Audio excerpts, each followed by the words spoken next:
Episode number 3341। Title origin of Anderson Saini. मुझे नहीं पता कि वह कैसी दिखती है क्योंकि उसने सफेद मुखौटा पहना हुआ था। मैं उसका चेहरा नहीं देख पाया, लेकिन उसने कहा कि वह तुम्हारी दोस्त है।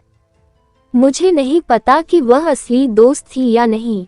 जब मैं 31वें स्काई का नेता बना, तब भी वह 33 स्काइज में आज़ादी से घूम सकती थी। उसकी शक्तियाँ वाकई डरावनी हैं। उसने मुझसे कहा था कि मैं तुम्हें बता दूं कि तुम्हें 33 स्काइज में वापस नहीं आना चाहिए।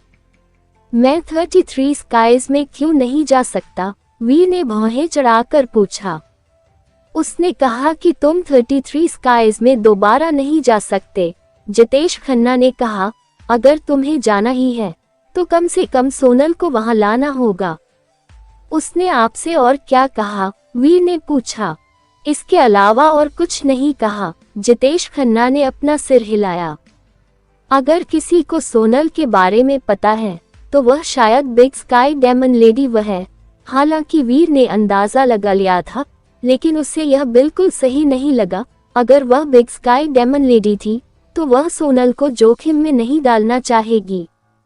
उसने जितेश खन्ना के साथ मिलकर कुछ खोजबीन की, लेकिन वह ये पता नहीं लगा सका कि वह महिला कौन हो सकती है।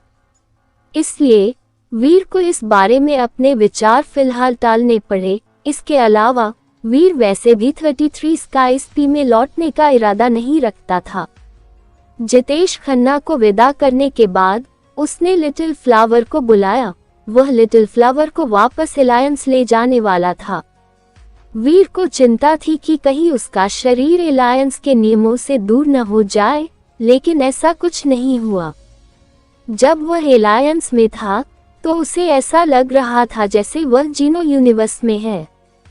कोई अंतर नहीं था। उसका शरीर एलायंस के यूनिवर्स के साथ आसानी से तालमेल बिठाने में सक्षम था।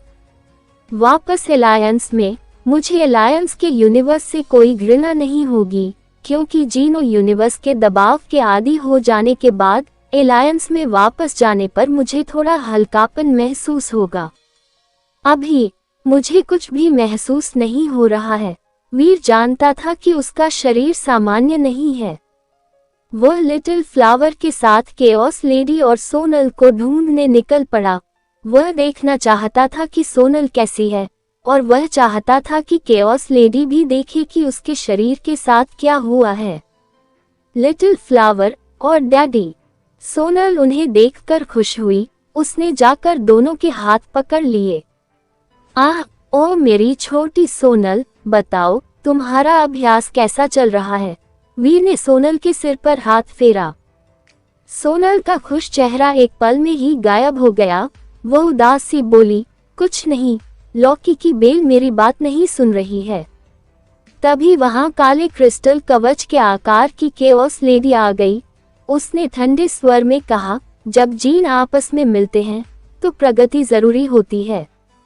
इन चीजों में जल्दबाजी करने की कोई जरूरत नहीं है। एंडरसन सैनी के रीबूट क्लास बनने में अभी कुछ समय है। वीर के मन में कुछ विचार आए, इसलिए उसने पूछा, हम ये काम एंडरसन सैनी के रीबूट क्लास में पहुंचने से पहले क्यों नहीं कर लेते? क्या उसके रीबूट क्लास में पहुंचने के बाद हमारे हारने की संभावना ज्यादा नहीं होगी? केओस लेडी ने समझाया, दरअसल हमें एंडरसन के रीबूट क्लास बनने तक इंतजार करना होगा ताकि जीनो प्रोटोटाइप कवच पूरी तरह से संयोजित हो जाए। इस तरह हम उसे नष्ट कर सकते हैं। उससे पहले अगर हम उसे मार भी दें तो भी हम उसकी आत्मा को पुनर्जन्म लेने से नहीं रोक सकते। उसका अगला जीवन और भी डरावना होगा।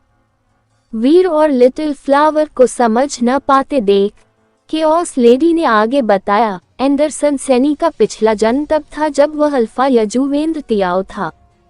अल्फा यजुवेंद्र तियाओ ने अल्टीमेट एग के नियंत्रण से बचने की कोशिश की थी, जिसमें सफल होने के लिए उसने भारी कीमत चुकाई। इसने एंडरसन सैनी की क्षमता को सीमित कर दिया। इस बार अगर एंडरसन सैनी का पुनर्जन्म होता है तो उसके जीन इतने मजबूत होंगे कि उसकी कल्पना भी नहीं की जा सकती।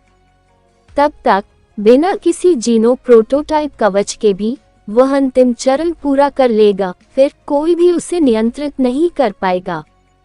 अगर जेनो हॉल का लीडर एंडरसन सैनी को मारना चाहता है, तो क्या इसका मतलब है कि हम बिना कुछ किए आराम से बैठकर शराब की चुस्कियां ले सकते हैं? वीर ने पूछा। आखिरकार उस परेशान करने वाले बूढ़े को पुनर्जन्म लेना ही होगा। जब तक वह ऐसा करता है, हम कुछ क्यों नहीं करते? मेरा मतलब है, पुनर्जन्म लेने वाली सभी आत्माओं को जेनो हॉल से गुजरना ही होगा। चलो यह न बताएं कि एंडरसन सैनी पहले से ही बहुत ताकतवर है। सोनल के अलावा मुझे नहीं लगता कि कोई उसे मार सकता है। अगर वे मार भी सकते हैं, तो मुझे शक है कि वे उसकी आत्मा का नाश कर पाएंगे। उसके पास reboot class god spirit blood pulse है। जब वह पुनर्जन्म लेगा, तो उसे जीनो हॉल से नहीं गुजरना पड़ेगा। केओस लेडी ने वीर की सोच को नकार दिया। एंडरसन सैनी कौन है? वीर खुद को रोक नहीं सका और यह सवाल दोबारा पूछ बैठा। वीर को लगा कि केओस लेडी उसे जवाब नहीं देगी। थोड़ा शांत होने के बाद केओस लेडी ने आह भरी और कहा, मुझे तुम्हें बता देना अच्छा होगा, ह्यूमन अल्फा मेरा और सोनल के पिता का परीक्षण विषय है। परीक्षण विषय? वीर ने आश्चर्य के भाव से केओस लेडी की ओर देखा। केओस लेडी मुस्कुराया। उस समय मैं और सोनल के पिता जल और अग्नि की तरह थे। वे गॉड असेंबली के लीडर थे जो यूनिवर्स पर शासन करते थे, और मैं उनकी जगह यूनिवर्स का लीडर बनना चाहती थी। हम एक दूसरे को हराने के तरीके ढूंढते रहे, लेकिन हर बार बराबरी पर छूटते। हम दोनों में से कोई नहीं जीतता था। यूनिवर्स हमारी वजह से ही नष्ट हुआ। अगर यह जारी रहता, तो हम में से कोई एक जीत भी जाता, तो केवल एक टूटा हुआ, छिद्रों से भरा यूनिवर्स ही बचता। हम ऐसा नहीं चाहते थे, इसलिए मैंने और सोनल के पिता ने एक अलग तरीके से लड़ने के बारे में सोचा। हमने शर्त लगाई कि कौन यूनिवर्स का नेतृत्व कर सकता है। ये किस तरह की शर्त होगी?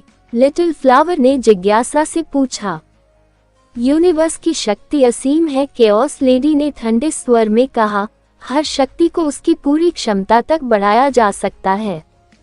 चीजें अजेय भी हो सकती हैं, लेकिन केवल एक ही शक्ति है जो किसी को रचयिता कह सकती है।